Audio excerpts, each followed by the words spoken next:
नमस्कार दोस्तों, मैं मोरेश कोईकर आपका रिसर्च फंड में स्वागत है। दोस्तों आज का वीडियो का टॉपिक बहुत ही खास और बहुत ही स्पेशल होने वाला है, क्योंकि आप ही के द्वारा पूछे गए कुछ सवालों में से एक बहुत ही कॉमन सवाल जो है, उस कॉमन सवाल के ऊपर मैं आज के इस वीडियो को मैं बना रहा हूँ। As an real estate advisor मुझे जब लोग मिलते हैं या फिर मुझे जब कॉल किया जाता है या आपके कॉमेंट के द्वारा मुझे पूछा जाता है कि सर हमें प्रॉपर्टी में इन्वेस्टमेंट करते समय सबसे बेस्ट ऑप्शन क्या हो सकता है, क्या हमें रेडी टू मूव प्रॉपर्टी के सेगमेंट में जाना चाहिए या फिर हमें ओपन लैंड यानी ओपन प्लॉट खरीद कर उस पर कंस्ट्रक्शन करना चाहिए, और किस सेगमेंट में हमें सबसे ज़्यादा अच्छा रिटर्न मिल सकता है, क्या बेनिफिशियल, कौन सा इन्वेस्टमेंट हमारे लिए बेनिफिशियल हो सकता है। तो दोस्तों आज का ये वीडियो इसी टॉपिक के ऊपर मैं बनाने जा रहा हूँ कि हमें प्रॉपर्टी में निवेश करते समय फ्लैट खरीदना चाहिए प्लॉट। तो दोस्तों आज की इस वीडियो को पूरा देखिए, क्योंकि आज की इस वीडियो से आपको बहुत सारी चीज़ सीखने को मिलने वाली है। और हाँ दोस्तों, आज के इस वीडियो में आगे बढ़ने से पहले एक बात मैं आपको क्लियर कर देना चाहता हूँ। इस टॉपिक के ऊपर में जस्ट शुरुआत है,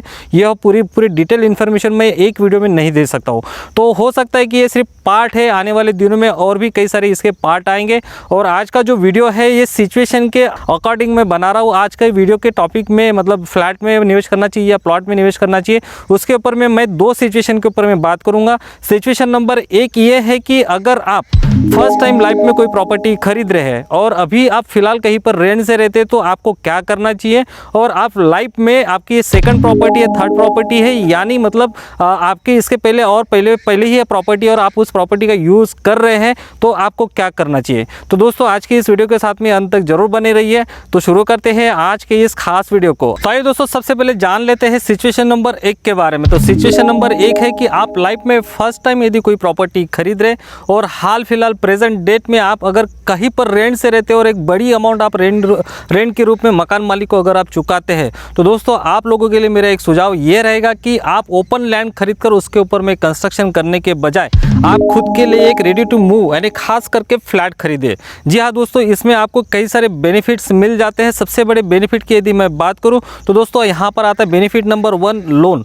जी हाँ दोस्तों, किसी भी रेडी टू मूव प्रॉपर्टी खरीदने के लिए, खास करके मैं फ्लैट की यहाँ पर बात कर रहा हूँ, तो आपको फ्लैट खरीदने के लिए कोई भी नेशनलाइज बैंक या प्राइवेट बैंक या फाइनेंस कंपनी आपको 90% तक फ्लैट खरीदने के लिए ईजिली लोन दे सकती है। जी हाँ दोस्तों, अगर आप गवर्नमेंट सर्वेंट है, प्राइवेट सर्वेंट है, या आपका कोई बिजनेस है और आप ईयरली गवर्नमेंट को टैक्स पे करते हैं, मतलब आप टैक्स पेयर पर्सन है, तो आपको कोई भी नेशनलाइज या कोई भी प्राइवेट या फाइनेंस कंपनी जो है आपको लोन के रूप में, होम लोन के रूप में 90% तक लोन दे सकती है।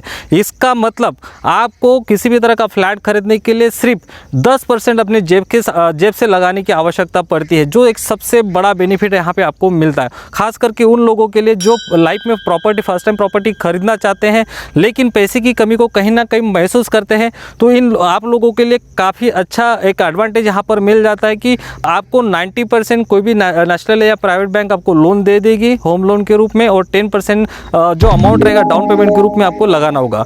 इसे समझने के लिए मान लेते कि आपने एक 50 लाख रुपए का फ्लैट देखकर आए हैं और उसे पसंद किया है खुद के लिए खरीदने के लिए, तो वहाँ पर आपको 10% यानी आपको 50 लाख में से 5 लाख रुपए अपने जेब से डाउन पेमेंट के रूप में चुकाना होगा, और बाकी बचे 90% यानी 45 लाख रुपये आपको कोई भी नेशनलाइज बैंक या प्राइवेट बैंक होम लोन के रूप में आराम से लोन प्रोवाइड कर सकती है, जिसका भुगतान आप अपनी सुविधा के अनुसार और अपने बैंक के कैलकुलेशन के अनुसार हर महीने की किस्त के रूप में यानी मंथली EMI के रूप में आप चुका सकते हैं। जिसका सबसे बड़ा बेनिफिट आपको ये होगा कि आप प्रेजेंट डेट में जो किराए के रूप में मकान मालिक को बड़ी अमाउंट दे रहे थे, जिसका फ्यूचर में आपको किसी तरह का कोई बेनिफिट नहीं मिलने वाला था, इसी अमाउंट में आप थोड़ा सा पेमेंट और ऐड कर बैंक की EMI को चुका सकते हैं, जिससे आप भविष्य में अपने खुद के मकान के, खुद के प्रॉपर्टी के खुद मालिक बन सकते हैं। वही अगर आप प्लॉट खरीदकर उस पर कंस्ट्रक्शन करके अपना मकान बनवाना चाहते हैं तो सबसे पहले आपको प्लॉट खरीदना होगा, और प्लॉट अगर आप लोन पर लेना चाहते हैं तो कोई भी नेशनल या प्राइवेट बैंक आपको 60% से लेकर 70% तक ही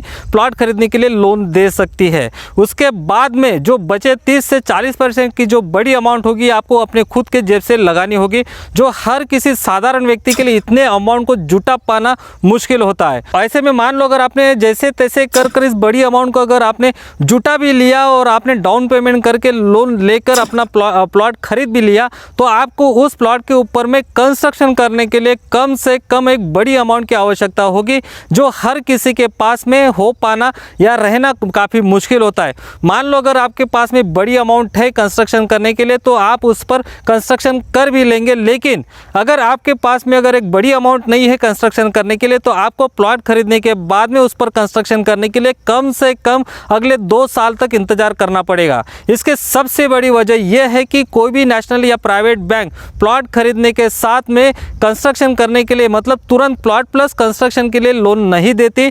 मान लो अगर आपने लोन के ऊपर में प्लॉट खरीद भी लिया तो उसके ऊपर में आपको कंस्ट्रक्शन करके मकान बनवाने के लिए अगले 2 साल तक रुकना ही पड़ेगा। इससे होगा ये कि आपके समय और पैसे दोनों की बर्बादी साबित हो सकता है। जी हाँ दोस्तों, अगर मान लो अगर आपने लोन लेकर प्लॉट खरीद भी लिया तो आपको कंस्ट्रक्शन करके उस पर मकान बनवाने के लिए अगले 2 साल तो रुकना ही है। साथ ही साथ आपको प्रेजेंट डेट में आप जहाँ पर रेंट से रहते हैं उसी तरह आपको अगले 2 साल या उससे भी ज़्यादा का समय मकान बनने तक आपको रेंट से रहना पड़ेगा, जिसकी आपको रेगुलर जो आप रेंट दे रहे थे, एक बड़ी अमाउंट रेंट के रूप में दे रहे थे, आपको भरनी ही पड़ेगी। साथ ही साथ दोस्तों, आपने प्लॉट खरीदने के लिए जो लोन लिया है उसकी भी एक अलग से EMI आपको भरनी पड़ेगी, जिससे आपका मंथली बजट गड़बड़ा सकता है और आपके पॉकेट के ऊपर में एक एक्स्ट्रा लोड पड़ सकता है, जिससे आपके पॉकेट का तनाव और आपका मानसिक जो तनाव है दोनों में बढ़ोतरी हो सकती है। इस पूरी बात का अगर हम निचोड़ निकाले तो एक बात हमारे सामने उभर कर आती है कि हाल फिलहाल प्रेजेंट डेट में अगर हम कहीं पे रेंट से रहते हैं और लाइफ में हमें अगर कोई फर्स्ट टाइम कोई प्रॉपर्टी खरीदनी है तो हमें ओपन प्लॉट खरीदकर उसके ऊपर कंस्ट्रक्शन करने के बजाय हमें रेडी टू मूव प्रॉपर्टी खास करके फ्लैट खरीदना सबसे बेस्ट और अच्छा ऑप्शन हो सकता है। ये दोस्तों, अभी हम बात करते हैं सिचुएशन नंबर 2 की, और सिचुएशन नंबर 2 है कि आप अपने लाइफ की सेकंड या थर्ड प्रॉपर्टी खरीद रहे, मतलब हाल फिलहाल आपके पास में कोई प्रॉपर्टी है जिसका प्रेजेंट डेट में आप रहने के लिए इस्तेमाल कर रहे हैं। तो आप प्रॉपर्टी में निवेश करते समय फ्लैट में निवेश करने के बजाय प्लॉट में निवेश करना आपके लिए सबसे बेस्ट ऑप्शन हो सकता है। तो इसके पीछे में भी कई सारे रीजंस हैं और उस रीजंस के बारे में भी हम यहाँ पर बात कर लेते हैं।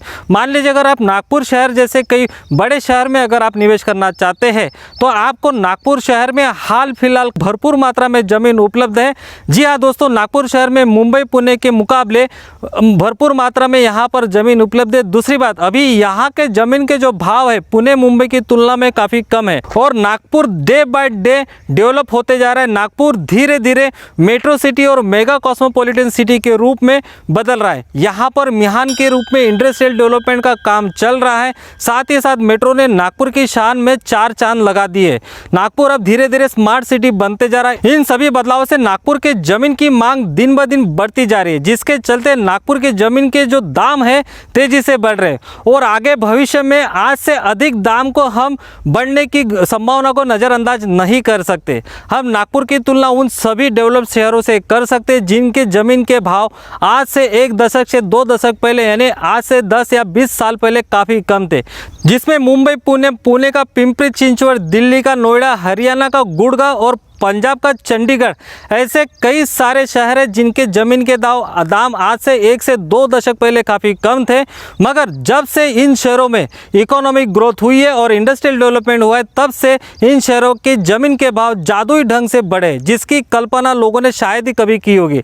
आज यहाँ पर ज़मीन खरीद कर मकान बनवाना सिर्फ मानो कल की बात बनकर रह गई है और आज इन सभी महानगरों में और डेवलप सिटी में बढ़ते हुए उद्योग धंधे से ना सिर्फ रोजगार उपलब्ध हुए बल्कि यहाँ पर लोगों की जनसंख्या में भी बढ़ोतरी हुई है। इसी लगातार बढ़ती हुई पॉपुलेशन और लगातार बढ़ती हुई जमीन की मांग से यहाँ के जमीन के दाम आसमान को छू रहे हैं, बल्कि आज इन शहरों में जमीन खरीदकर मनचाहा मकान बनवाना मानो बीते दिनों की बात बनकर रह गई है।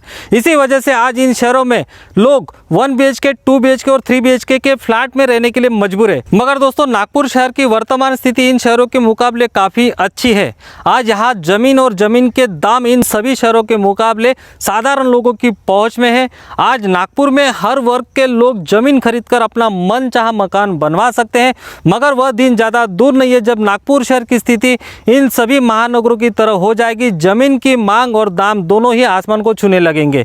मगर इस बात का फायदा भविष्य में सिर्फ उन्हीं लोगों को मिलेगा जिन लोगों ने समय रहते नागपुर की ज़मीन में या नागपुर जैसे शहरों की ज़मीन में निवेश कर अपना इंतजार किया है। और दोस्तों, आप तो जानते ही है खुद की ज़मीन की बात ही निराली होती है, जिसमें छत भी अपनी, आंगन भी अपना और मकान भी अपना और मकान की चार दीवारें भी अपनी ही होती है। तो आइए दोस्तों अब एक नज़र डालते हैं कुछ खास बचे हुए अन्य पॉइंट के ऊपर में।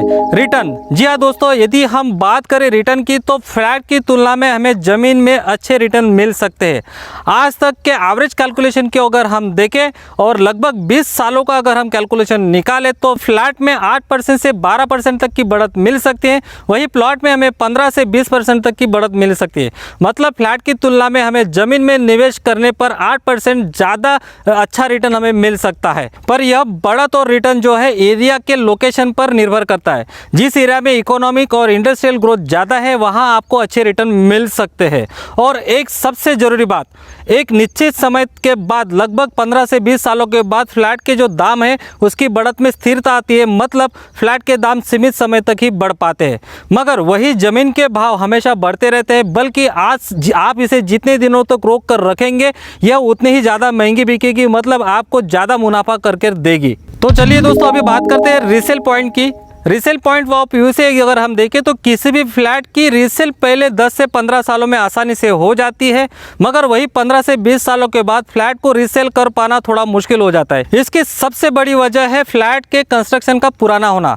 वही इसकी दूसरी सबसे बड़ी वजह है फाइनेंस। जी हाँ दोस्तों, जिस फ्लैट की उम्र लगभग 20 साल की हो जाती है, मतलब कंस्ट्रक्शन 20 साल पुराना हो जाता है, उस फ्लैट पर कोई भी बैंक या फाइनेंस कंपनी लोन देने से मना करती है। इसी वजह से फ्लैट को लगभग 20 सालों बाद रीसेल कर पाना थोड़ा मुश्किल हो जाता है। लेकिन जमीन के साथ ऐसा नहीं होता। जमीन को आप जब चाहे तब बड़ी आसानी से रीसेल कर सकते हैं। यहाँ मेरा मतलब तुरंत बेचने से संबंधित बिल्कुल नहीं है। हाँ, मगर दोस्तों समय रहते जमीन जरूर बिक जाती है।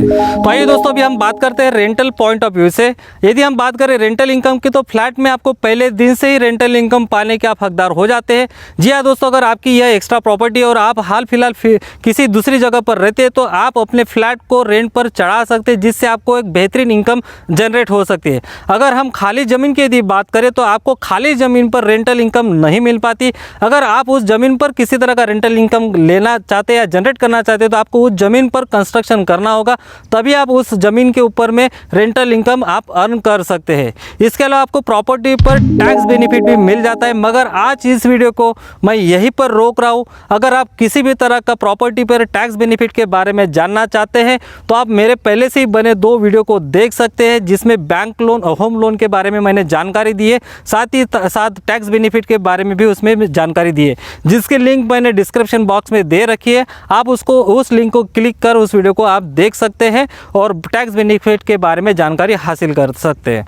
तो दोस्तों आज का ये वीडियो आपको कैसा लगा मुझे कमेंट लिख कर जरूर बताएं। और साथ ही साथ दोस्तों अगर आपको आज का ये वीडियो अगर आपको अच्छा लगा हो तो आप इसे लाइक और शेयर करना बिल्कुल ना भूलें। तो दोस्तों आज के लिए इतना ही, मिलते हैं अगले वीडियो में फिर नए किसी टॉपिक के साथ में। तब तक के लिए आपको मेरी ढेर सारी शुभकामनाएं और नमस्कार।